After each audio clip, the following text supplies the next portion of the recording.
Cancer, today we're going to go over a release reading in honor of the eclipse energies that will last about 6 months. So this last eclipse here that was on the 5th of May, it was something that was culminating from something that started end of October, early November of last year, 2022.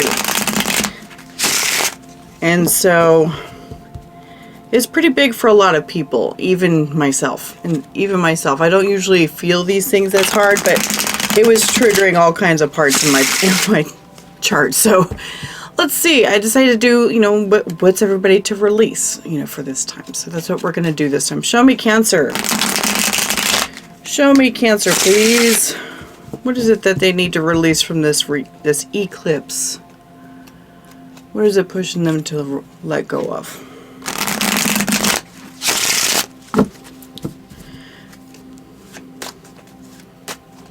Okay.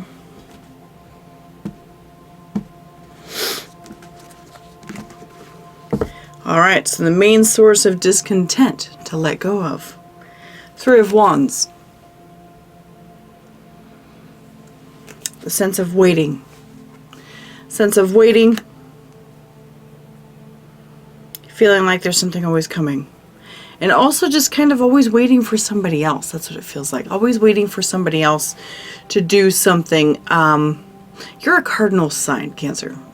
So that what it means to be cardinal is that you are the action taker. You're the one to start stuff.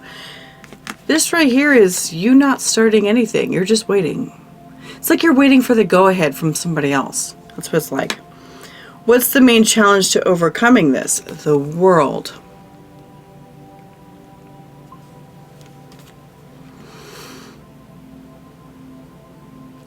So it feels like if you stop waiting for whatever this is that you're waiting for, you feel like it's going to end. So I need you to ask yourself, did it ever actually start? Did it ever actually start? Because all you were doing was standing and waiting. It never actually started. So this is something that you're wanting. Something that you're wanting and you don't want to let go of it. Okay. What to release for physical well-being? This could be something that creates like a visceral reaction within you about this situation. What is it? We've got the 6 of Swords.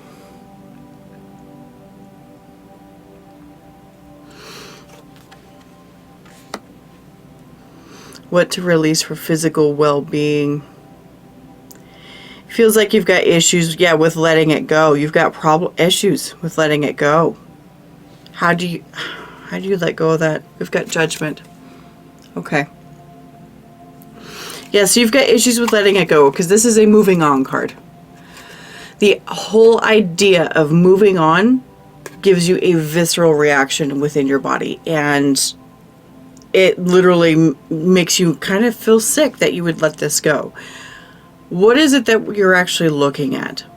Something tells me that you may be thinking that, maybe judging yourself for holding on for so long.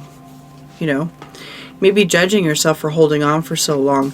And with this Judgment card being the how to let go of that fear of moving on, Judgment right here, it's like you have to make a final edict is what comes to my mind. Final, the gavel comes down.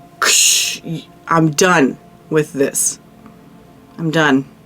So you have to make the decision and act on it that it's not happening. It's not going to happen anymore. I must let this go. And not give yourself any sort of option to hold on to it. All right, show me what to release for emotional well-being. Ace of Wands. The thought of something new, or even renewal, depending on what this is. Something that you're waiting for, right? The thought of something new. That fire within. Have to let go, release it for emotional well-being. The idea that you have the idea that you don't have this wand, this fire. You feel like you don't have it. You're waiting for it. You feel like whatever you're waiting for, you've given all the power of this to whatever it is you're waiting for.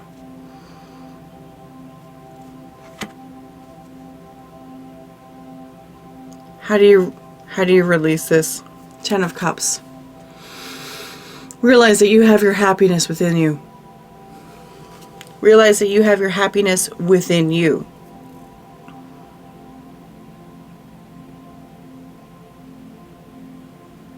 Like, how much better could it be? You know? How much better could it be? And what kind of struggle would this, you know, this new beginning or whatever, what would it cause you to go through?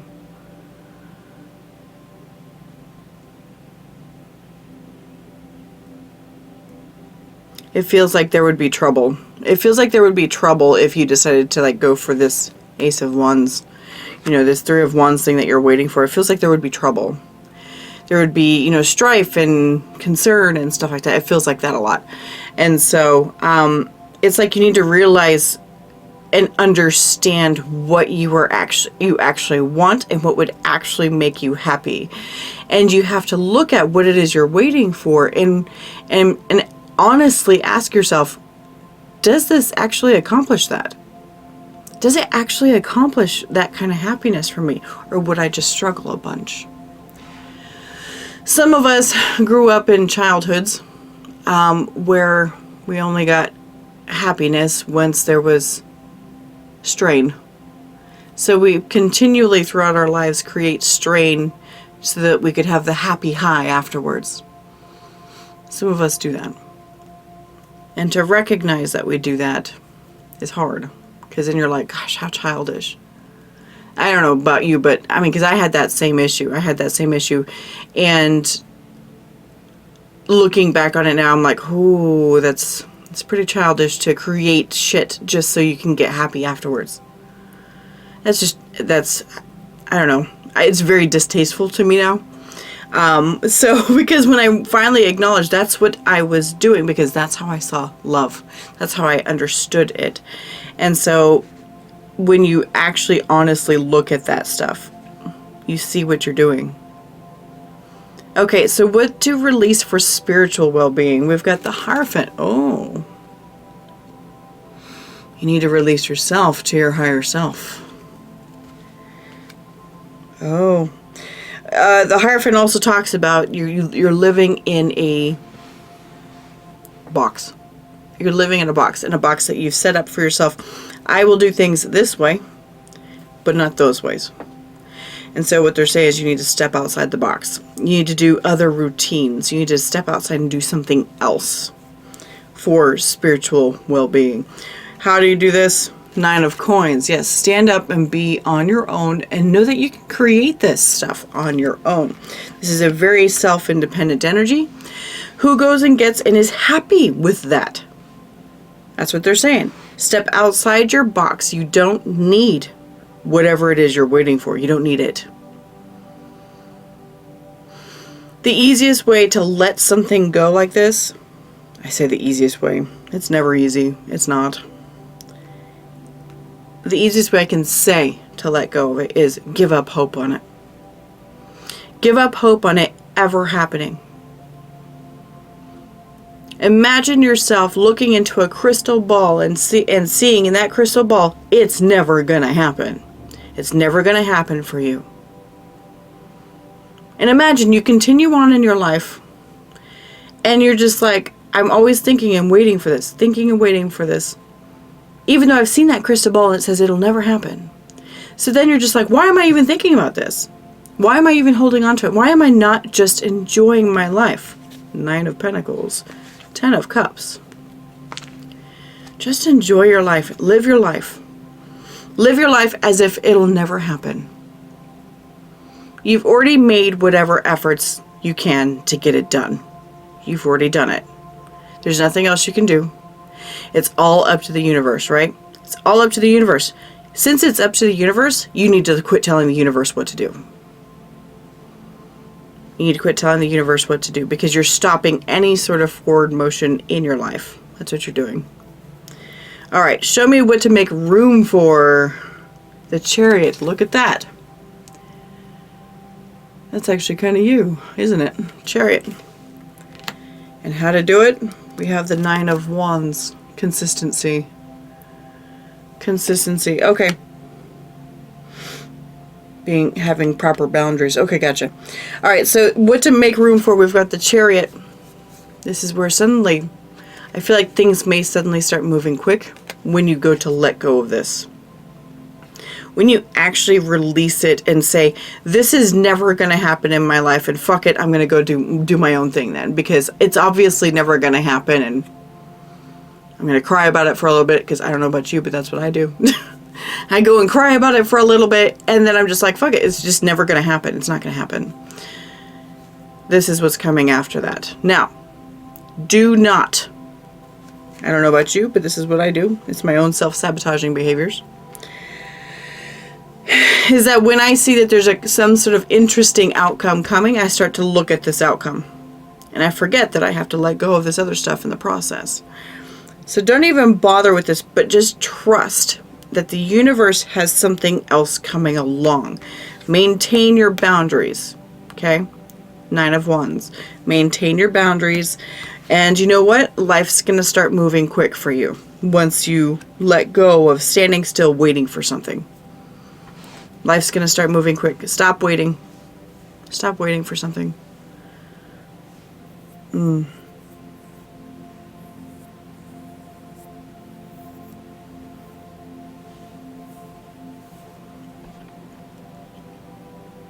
Trying to decide if there's something that we need to clarify here.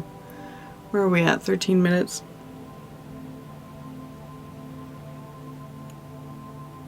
You're afraid it'll end. Like you'll never get it again. Let's see this, because I do like clarifying like what it is that's like the main challenge to overcoming this discontent. Like, because you're not exactly happy waiting for this, you know? You're not exactly happy with it. You're like, I'd like to stop waiting. I'd like for what it is I'm waiting for to show the fuck up. And that's you telling the universe what to do and how to do it. The universe doesn't like that, and that's why they don't give it to you. So, at least they never do for me. Show me the world here. Show me the world. Show me. Tell me more about this. 9 of Pentacles. That's the challenge. Okay. Death. And King of Swords. Yeah. Okay. So, the ability to, make the decision. We got King of Swords, Death card, right? Make the decision to end this cycle here, end this, just transform this cycle and go into this space rather than a 3 of Wands. Go into the 9 of Pentacles space is difficult for you. It's hard. There is something that you are placing either your self-worth on. That's probably it. You're probably placing your self-worth on whatever it is that you're waiting on. Thing is that your self-worth is with you at all times. 9 of Pentacles. This is someone who is not concerned about their self-worth. They know who they are. They know what they are worth, and they honestly believe it. And their actions reflect that. Now, I hear a lot of people these days say, oh, well, I know my self-worth. I know and I believe it and everything, but your actions don't say that. A lot of times people's actions do not say that. And so, because I'm really big on watching actions. Actions are a thing for me. Because you can talk all kinds of shit out of your mouth, right? You can say all kinds of stuff. But those actions are what tell me who you actually are. And when you're sitting here waiting like this, your actions say that you're putting your own self-worth based on whatever it is that you're waiting on. I will feel loved, or I will be worthy when this comes. But you already are worthy. And so it's like the logic isn't there for that. So there's a false belief that you have from your past. Look into that. Okay? Look into the false belief that you have from your past, most likely your childhood, where there's whatever this is that you're waiting for, there's a time in your past where it gave you the same exact feeling within. That if you let it go, it was going to be gone forever. Maybe there was something that happened where you were just concerned about letting go of, you know, I don't know, your dad or something like that. Concerned about letting go of your dad, because if you did, he would never come back, and then one day he never did, or something. I'm just throwing that out there, okay? That's just an example. But that is what would cause that false belief to come in. If I let go, they'll never come. But when I held on and I didn't worry about it, he always came back. I don't know. So check on that. See what everybody's got their own special things going on within there. Those false beliefs are killer. They really are. They're the ones that help us to hold on to this crap. That's what it is. It's a false belief. All right, Cancer. That's what I got for you today. Thank you so much for being here. I hope this helps. And I will see you next time.